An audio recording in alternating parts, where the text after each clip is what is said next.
Ô, galera, fala aí, galera, fala aí, galera, bom dia, bom dia, bom dia a todos vocês, bom dia novamente, terceiroso do Colégio Planeta.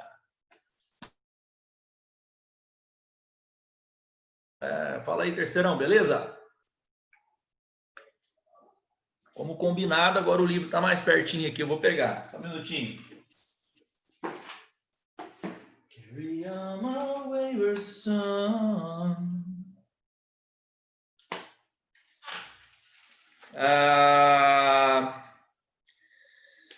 Hoje nós estamos no Super Teoria 4. Eu estou dando para vocês aqui o HG16, tá bom? Super Teoria 4, HG16, a Inglaterra das Revoluções Política e Industrial, que é o tema da semana que vem, tá bom? Hoje eu estou dando Revolução Inglesa, falou que vem Revolução Industrial. E assim o barco vai fluindo, tá bom? HG16, Super Teoria 4. Valeu? É isso. Então, para quem quiser já conhecer o texto, né, fazer aquele trabalho de catálogo, de reunir as principais informações do capítulo, né? Eita, nós. Já pode começar a fazer isso, tá bom? Lembrando que para ciências humanas, a questão da repetição de exercício, né? A popular lista, né? A lista, professor.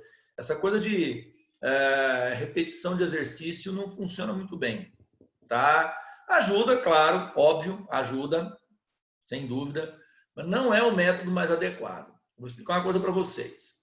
Ciências humanas depende muito de interpretação da informação do texto. Não interpretação de fato, não é isso. Não é relativizar o fato, não é. É interpretar em que contexto a informação vem para você. Tá? Fato histórico, não é interpretável. Tá? Então, por exemplo, quando eu falo que história depende de interpretação de texto, não é você falar assim, então eu posso interpretar, por exemplo, que 64 não foi golpe. É a minha interpretação, né, professor? Não, tá errado. Tá? Não é interpretação nesse sentido. Beleza? Porque é um golpe militar, civil-militar, que derrubou uma democracia. Isso é um fato, isso não se relativiza. Quando eu digo que há interpretação de texto em humanas, significa como essa informação vem dentro do texto. Tá? Como é que você vai interpretá-la no contexto que está ali? Então, depende muito dessa ferramenta, ciências humanas. Não tem jeito de eu sair bem na prova do Enem. Se liga, ó, terceiro, ó. Olha aqui no tio André. Não tem a menor possibilidade de eu sair bem na prova de humanas se eu não dominar essa ferramenta. Texto, eu tenho que ler. A prova de humanas, ela é pautada basicamente nesta habilidade. A pessoa que não tem dificuldade com texto, ela tira a prova de humanas do Enem de letra. Ela tira de boa. Tá bom?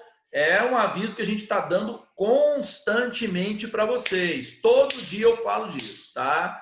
Então, prova de humanas do Enem, o segredo da prova é interpretação, leitura de texto. Então, se eu não desenvolvo essa ferramenta, como é que eu chego no Enem e arrebento? Fica difícil, não fica? Então, pega o texto, HG16 do Super Teoria 4. Pega ele lá, dá uma olhadinha, leia o texto com calma uma primeira vez. Olha como é que faz. Ó. Você vai ler o texto uma primeira vez, buscando a informação que você viu na aula, que você ouviu na aula.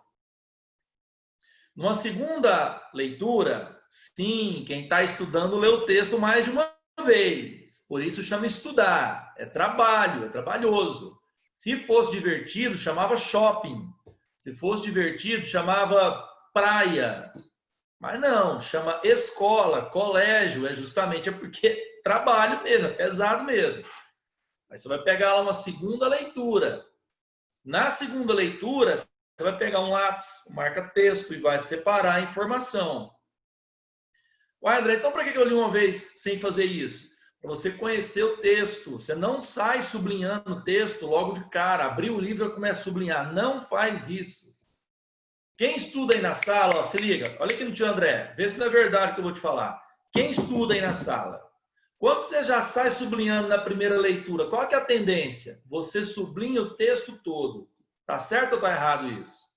Você sublinha tudo.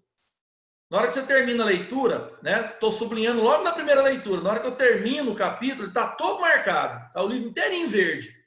Ou laranja, ou sei lá que cor que você usa para marcar. É ou não é? Aí você fala, caramba, sublinhei o texto todo. E agora, o que eu faço? O que é importante se eu sublinhei tudo? Sacou? É só numa segunda leitura que você vai conseguir descolar essa informação. Numa segunda leitura, você vai conseguir ali separar o que é legal. Aí, depois de você ter feito essa sublinha da informação, ó, vou te dar uma dica. Língua portuguesa, ó. Vamos lá, para a língua portuguesa. Parágrafo é estruturado em torno de uma ideia. Cada parágrafo desenvolve uma ideia. E os parágrafos se completam, eles concatenam as ideias apresentadas no texto. Não é isso? Não é assim que a gente faz? Então, procure extrair a ideia central de cada um dos parágrafos. Tá bom? Peguei o texto para ler. O que esse parágrafo tem de importante? Sublinha ali. Não precisa sublinhar ele todo, só o que tem de importante. E esse outro parágrafo? Qual que é a ideia central dele? Ah, é aqui, ó, é isso aqui. Sublinha. Às vezes, você vai ter 2, 3 parágrafos que têm a mesma ideia central. Eu preciso extrair dos 3 parágrafos a mesma coisa? Não, não preciso. Sacou como é que faz? Por parágrafo. Aí tá, você leu o texto e sublinhou as informações principais, correto? Aí entra o que a Isabela me falou aqui. Resumo. Você vai pegar aquilo que você sublinhou e vai transformar num resumo. Você vai copiar o que está no livro? De jeito nenhum. Não se estuda humanas copiando o texto de livro. Você vai pegar o que você sublinhou e você vai transformar em frase sua. Tá? Frases suas. Aí, a concordância aqui, Deus me livre, hein? Você vai pegar, então, o texto que você sublinhou e vai perguntar o que eu entendi dessa sublinha, dessa leitura. Veio a frase na tua cabeça, o que você entendeu? Anota. Eu entendi que na Inglaterra os puritanos eram perseguidos. Pronto, você já entendeu alguma coisa. Você vai. Eu entendi que lá na Inglaterra, o rei que era católico e que jurou não ser católico para governar a Inglaterra, esse rei vai enfrentar o parlamento por questões políticas. Você viu? Você entendeu. Você ouviu a aula, você leu o texto, você entendeu? Você anota o seu entendimento. Aí o que você vai produzir? Um esqueminha. Você vai produzir um esqueminha de ideias. Lembra no começo do ano que eu entrava na sala e falava assim, galera, me dá 5 minutinhos aqui, eu vou pôr um negócio no quadro para vocês. Lembra? É isso. Eu lia o texto em casa, eu tirava as ideias principais, gravava aquilo na minha cabeça, entrava em aula e punha lá para vocês. Aqui, ó, galera, ó, do texto lá do HG1 lá, que fala de história antiga, ó, esse aqui é importante, ó, anota aí. Lembra que eu fazia isso para vocês? Então, estou ensinando como é que faz aí na sua casa. Aí, quando você terminar a frase tem que ter sentido. Você vai ter um papel, você vai ter uma folha, tá? Cara, isso é lindo, né, Karen? Aliás, Karen, se liga. História é importante exatamente por isso que você colocou aí no chat. É aula de história quando isso aí rola. Se essa coisa da história não explicar algo do presente, se isso não acontece numa aula, pelo menos em 5 minutos da aula, então não é história. Aí é curiosidade. Entendeu? Aí é curiosidade. O que o Enem trabalha? Né? Já que aqui o assunto é como estudar. O que o Enem trabalha? É isso que a Karen pôs no chat aí. Ó. Quem não viu o que ela escreveu, põe aí. Ó. Abre o chat para você ver. A história tem que explicar o presente. A história não é um acumulado de curiosidade do passado. Se eu não entendo que a história tem que explicar o presente, eu chego no Enem com uma ideia errada do que é a ciência histórica, eu saio mal nas questões de história, claro. Porque eu vou buscar a história numa perspectiva de, é uma curiosidade do passado. Aí eu passo a pensar que eu posso relativizar a história, porque a história é memória, é o que cada um lembra, é opinião. Não, há um processo científico por trás da história. A preocupação do historiador é a compreensão do presente, não do passado. Lá no começo da aula, lá na primeira aula, eu falei assim, ó, hoje a relação do Estado com a religião ainda é muito presente. Eu citei o caso do aborto da menininha lá, aquela que foi abusada pelos parentes lá, aquela monstruosidade, aquela, sei lá, não tem nome para aquilo, né? E aí, então, a discussão do aborto caminhou no campo da moralidade. A galera veio com um papo moral. Ah, porque não pode, porque é pecado, porque Deus não deixa. Evitando um debate que está precisando ser feito há muitos anos no Brasil. Que debate? O debate do aborto como problema de saúde pública e não como uma questão religiosa. Percebeu como é que, de repente, eu tenho um argumento, cara, fantástico para redação? É quando eu pego essas interações, Estado, religiosidade, né? A maneira como o Estado se comporta frente a essas diferenças de religiosidade, enfim. Ou seja, se a história não se propõe numa aula, pelo menos por 5 minutos, a explicar a realidade, então não é história. Tá? Então não é história. Aí quando você terminar esse estudo que eu te falei, você vai ter uma folha com frases suas, foi você que escreveu as frases, e você vai estudar por esse resuminho aqui. Você acabou de fazer, com as suas palavras. Você não vai estudar pelo livro mais, você vai estudar por esse aqui. Senhor, e como é que eu sei que tá bom? Cara, se você sabe explicar uma matéria para você mesmo, no espelho, ou com um colega, se você sabe explicar, é porque você domina. Se você não sabe explicar um ponto da história, vamos supor, sei lá, Revolução Inglesa, puritana, não sei explicar. Ah, então porque você não está dominando ainda. Tem que estudar para dominar. Sacou? Essa é a prova dos 9. Esse é o teste infalível na história. Se você sabe explicar, é porque você domina. Não sabe explicar, não está dominando ainda. Tem que estudar mais um pouquinho. Tá bom? Técnica de estudo. Olha, galera, eu estou te passando uma técnica que eu só aprendi na faculdade. Eu só aprendi a fazer um resumo bom assim, de texto, na faculdade. Eu estou te passando a técnica agora. Mim, humanas estuda assim. Leitura, seleção da informação que é importante e produção de um pequeno resumo com as suas palavras. Não vai copiar texto. E aí, aplica o que a Karen colocou ali. História é importante na medida em que ela explica o presente. Eu tenho coisas agora para eu entender. Tá? Agora. Estado burguês. O que é Estado burguês? O que é Estado burguês? Por que a burguesia precisou tomar o Estado? Né? Vivemos num Estado burguês atualmente. Entendeu? É uma questão maior, uma questão mais ampla. Né? Não é algo do cotidiano, mas é agora. Né? Então, a gente vai desenvolver a Revolução Inglesa para compreender essas cositas. Ah, empolguei, fiquei com sede. Espera aí.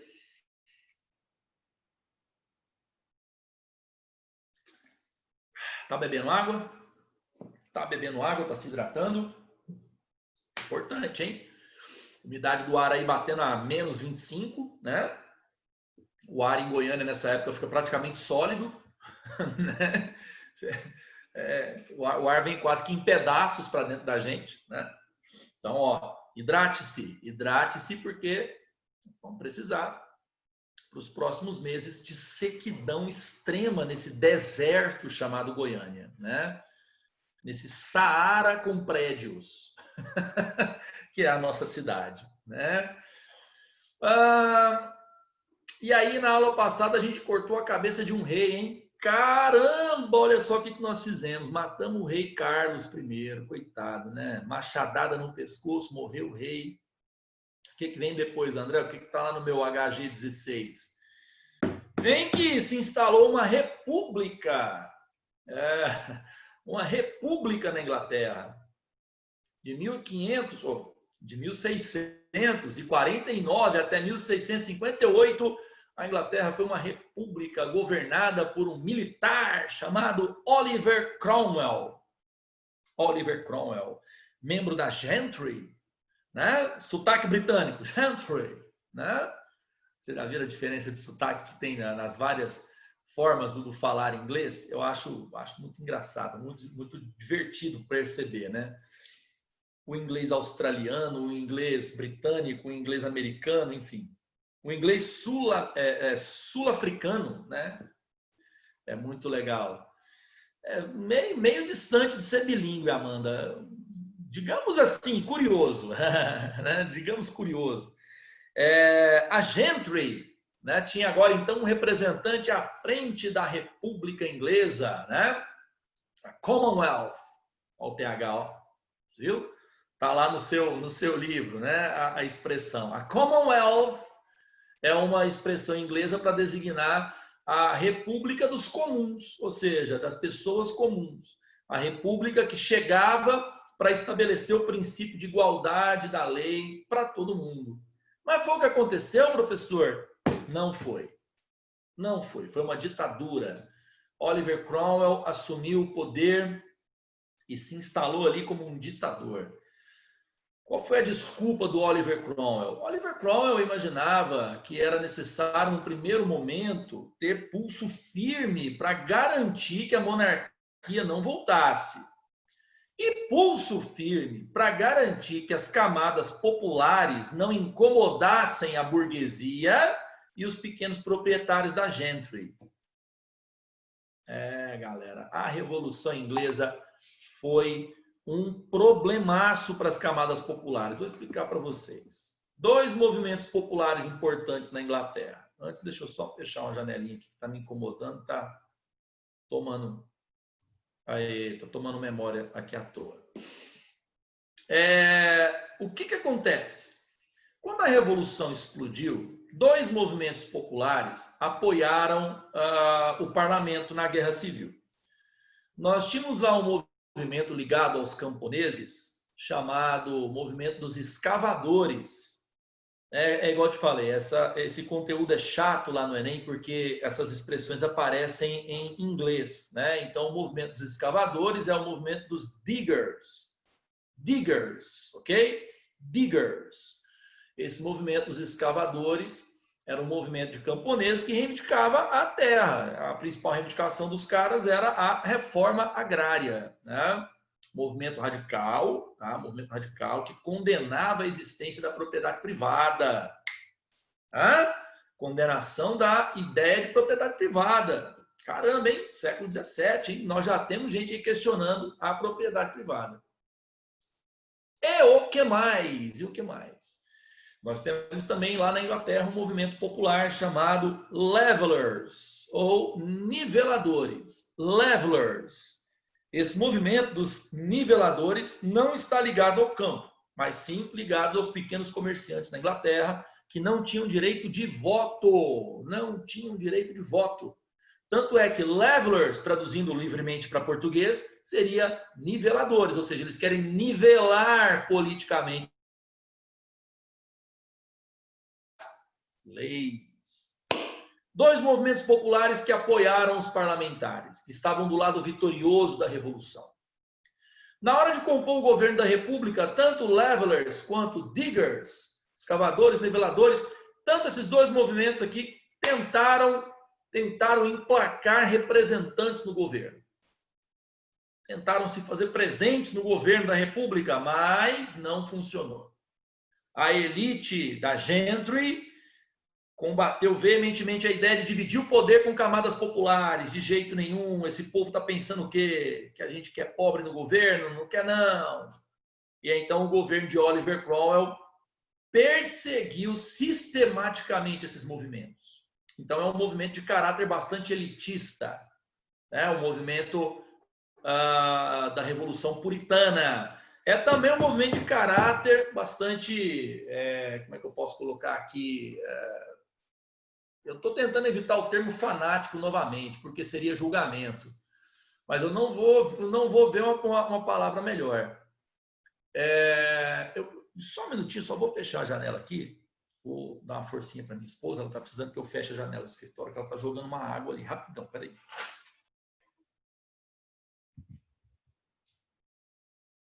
Vou fechar. Você jogar água aqui, né?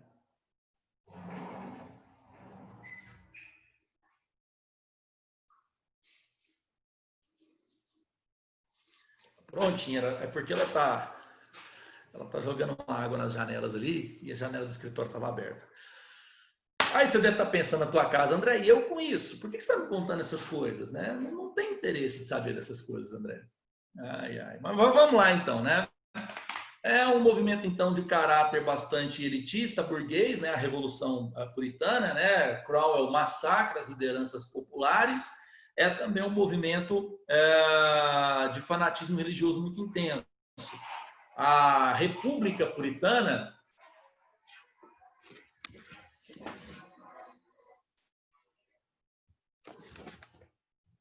conseguiram ver a janela? Mostrei a janela ou não? Deu não, né? Acho que eu não mostrei, não deu certo, não. Estou jogando água na janela ali. Então, a República Puritana, ela tá dando risada ali. A República Puritana, ela também acabou impondo questões religiosas que foram traduzidas lá na época na sociedade inglesa como o autoritarismo, né? Porque, afinal de contas, o governo anglicano, dos reis ingleses, perseguia os puritanos. Agora o jogo virou, né? Agora o jogo virou. Nas mãos de Oliver Cromwell, essa república inglesa passou a perseguir veementemente os inimigos religiosos também. Além de ser tomada por um moralismo terrível, né? Cromwell mandou fechar todos os estabelecimentos que serviam álcool. O álcool ficou proibido na Inglaterra, ficou proibido o teatro, ficou proibidas as apresentações de música, enfim, havia um certo fanatismo religioso no ar também que não fez muito bem ao clima político da Inglaterra naquela época, né? Mas é claro que nem tudo é catástrofe, nem tudo é ruim, né? O governo de Oliver Cromwell, ele é um governo bastante eficiente no campo da economia, né? A Inglaterra, ela consegue se impor no mercado mundial como uma potência. Chama a atenção o ato de navegação que foi aprovado por Oliver Cromwell em 1651, né? O ato de navegação era um conjunto de medidas, o nome diz tudo. As medidas protecionistas tomadas pelo Estado inglês no governo Cromwell, né? O ato de navegação é um ato protecionista, protegia o mercado inglês dos concorrentes, né? Acabou despertando uma oposição veemente, principalmente das empresas de comércio holandesas, né? Que tinham mercado na Inglaterra. A partir do fechamento do mercado da Inglaterra para os concorrentes, para incentivar o comércio nacional, né? Então os holandeses resolveram declarar guerra à Inglaterra, uma guerra comercial, A Inglaterra venceu a guerra, essa guerra comercial contra a Holanda foi massacrada, e isso inclusive ajudou a consolidar os ingleses como uma nação importante no cenário econômico mundial, né? Então, ato de navegação, vitória contra a Holanda, tudo isso também é importante, tá? Para a gente entender a Inglaterra como centro do sistema mercantil. Tá bom? Sempre naquilo que a Karen falou, olhando, essa perspectiva da gente entender o passado para a gente compreender também o presente. Né? A Inglaterra é o primeiro grande centro da Revolução Industrial. Por quê? Olha eu aqui desenhando esse quadro para vocês. Você está vendo nas aulas, na aula da semana passada, nessa aula de hoje, de que maneira a Inglaterra vai se impondo como principal nação mercantil do mundo.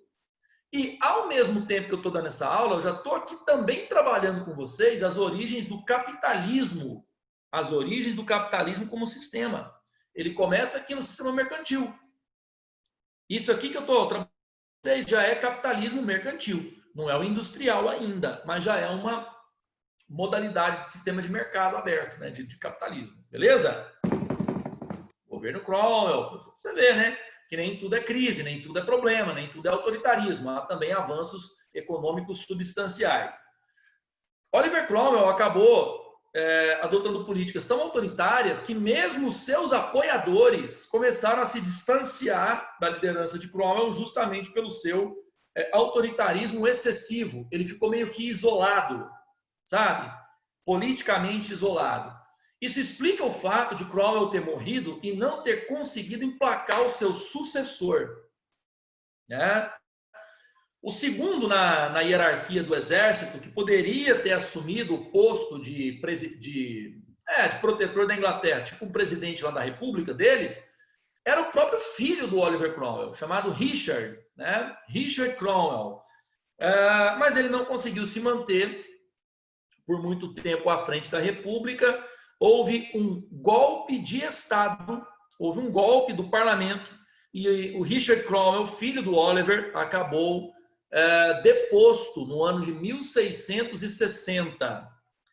Então, Oliver Cromwell falece, lega o poder ao seu filho, né, que era ali o próximo, né, na sucessão da República, mas o filho de Richard Cromwell não resiste a um golpe do próprio parlamento, já que o parlamento não queria um outro governo autoritário, assim como tinha sido do Oliver Cromwell, né? A razão é essa para o golpe. Esse golpe de 1660, ele é seguido de uma decisão curiosíssima do parlamento, curiosíssima, porque na primeira aula de hoje eu narrei para você uma guerra civil, caramba. Eu falei para você de parlamento, povo de um lado, exército real do outro, se enfrentando e se matando. Para quê? Para pôr fim à monarquia. Confere? Não foi isso? Pois é. Agora, o parlamento reunido decidiu que a república não era um bom sistema para a Inglaterra. Oliver Cromwell tinha estragado a ideia da república. Os ingleses não gostaram, autoritarismo demais, concentração de poder. Não foi para isso que a revolução aconteceu. Então, o parlamento votou pela restauração da monarquia. Galera, restauração da monarquia. Você não ouviu errado. Então, parece aquele cachorro que está correndo atrás do próprio rabo, né? Ou seja, a gente sai de uma revolução para derrubar a monarquia e agora o André vem com a restauração dela. Ô, Andrezão, mas aí você está gastando meu tempo à toa, meu velho. Como é que é isso aí? Não, galera. Na verdade, é um recuo da sociedade inglesa justamente para tentar conciliar a sociedade. De um lado, você tinha a nobreza, que não tinha engolido a ideia de república. A nobreza. Do outro lado, você tem burguesia, camadas populares, a própria gentry, né? Que precisa de uma forma de governo para equilibrar a Inglaterra, para a Inglaterra mover para frente, né? Como diz as séries ali que a gente gosta, move it on, vamos para frente, né? Tá, o que acontece? Então o parlamento decide fazer um acordo com a nobreza, um acordo, e esse acordo envolve a restauração da monarquia. A coroa é entregue para o rei Carlos II. Carlos II, tá? Filho do Carlos I, decapitado. Vou contar uma curiosidade para vocês. Curiosidade. O Carlos II fez uma exigência para poder aceitar a coroa. Ele falou assim, ó, tudo bem, nosso acordo e tal, eu aceito, mas eu tenho uma condição. A galera, qual a condição? Oliver Cromwell foi o responsável pela execução do meu pai, o Carlos I. Meu pai morreu com a memória manchada, a galera chamando meu pai de traidor. Meu pai não era traidor. Então agora eu quero a revanche. Eu quero ir à forra. Eu quero julgar o Oliver Cromwell. Mas a galera, peraí, o Oliver Cromwell tá morto, né, velho? Já tá enterrado, né? Não tem problema, exuma o cadáver, desenterra. Aí a galera desenterrou o Oliver Cromwell. Se liga, velho, isso é muito sinistro, isso é muito macabro. A galera desenterrou o Oliver Cromwell e levou o cadáver, né, para uma sala de julgamento, né, para um tribunal. O juiz entrou, fez a vontade do rei, julgou o Oliver Cromwell, condenou o Oliver Cromwell à morte, condenação à morte.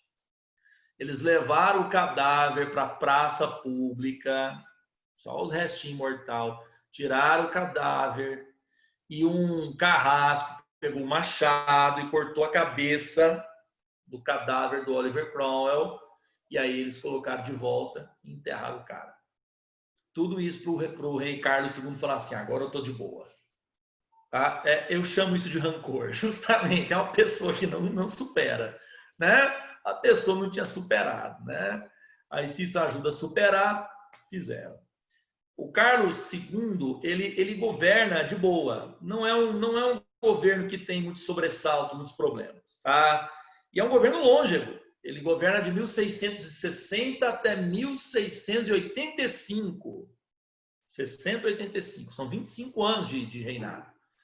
É um governo que não tem lá muitos sobressaltos, né? Porque a questão política ficou equilibrada entre Carlos e o parlamento.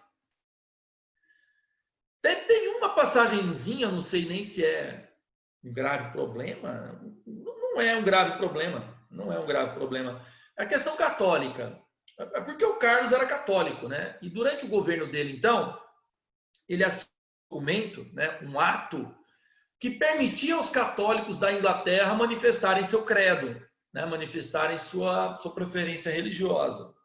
Isso despertou um pouquinho dos ciúmes dos puritanos, né? Porque o puritanismo continuava ainda restrito ao culto privado. O que é culto privado? Não pode ser puritano na rua, não pode abrir uma igreja puritana, não pode, né? Só privado. E quando o culto católico foi liberado, os puritanos ficaram bem magoados, digamos assim, né? Vamos lembrar, dinastia Stuart, Carlos II. Os Stuart são de origem escocesa e eles são católicos, tá bom? Aí tá. Ele morreu, né? O Carlos II morreu já de velhinho, né? Lá em 1685, e o governo passou para a mão do irmão dele, né? O famoso Duque de York. Famoso, André? Famoso. Famoso, esse cara é conhecido. Vou tomar uma aguinha aqui.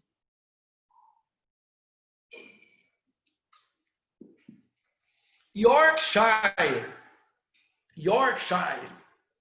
Já viram isso? Yorkshire é uma região da Inglaterra, né? Shire em inglês, S-H-I-R-E, tá? Vou pôr no chat aqui para vocês, ó. Essa palavra em inglês aí, ó, tá vendo? Essa palavra é condado em inglês, tá bom? Condado. Yorkshire, condado de York. A colonização das 13 colônias inglesas, lembra? Ela já tinha começado. Eu vou tratar desse assunto, inclusive, né, quando a gente for ver a história dos Estados Unidos.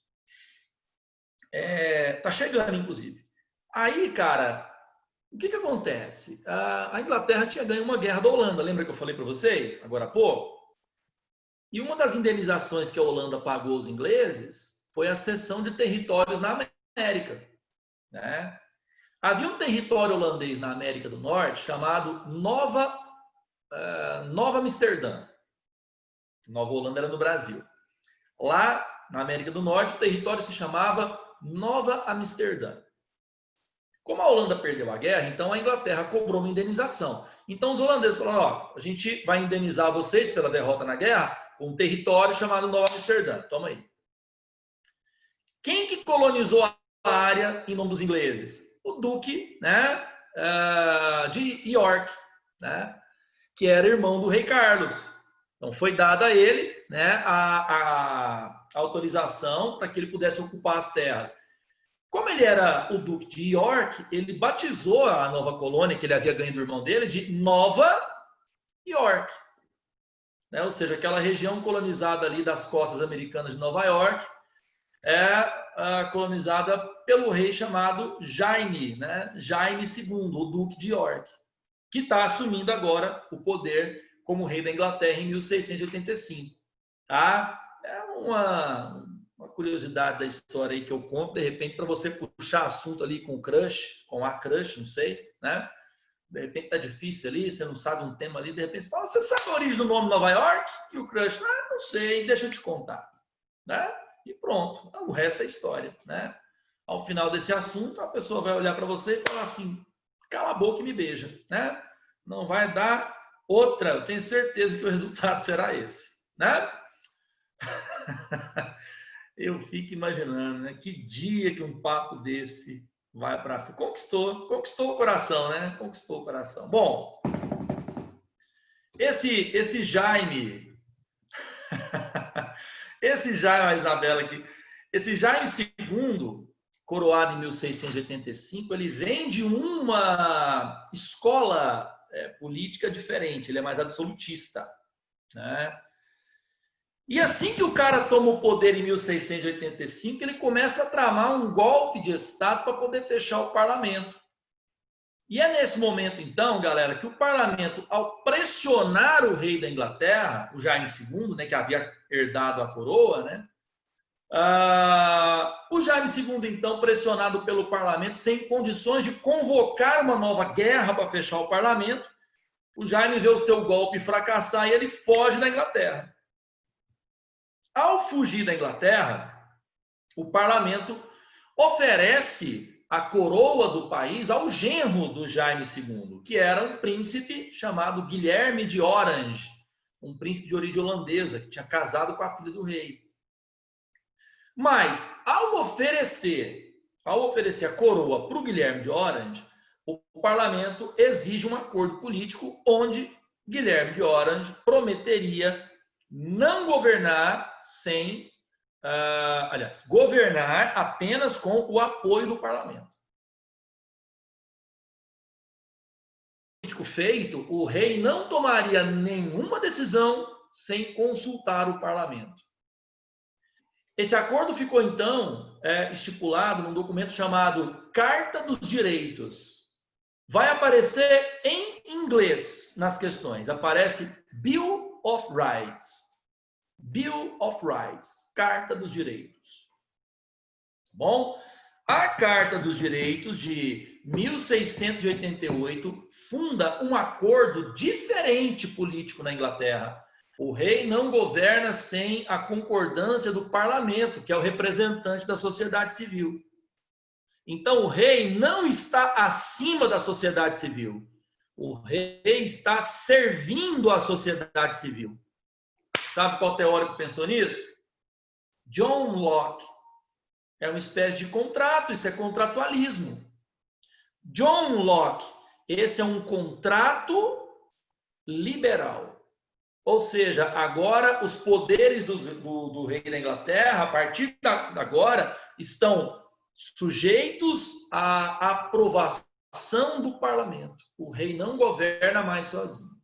Ou como a gente decorava lá no Fundamental, né? Não sei se vocês lembram dessa frase, o rei reina, mas não governa. Vocês lembram dessa? Ajeitando a almofadinha aqui para ficar mais confortável. O rei reina, mas não governa.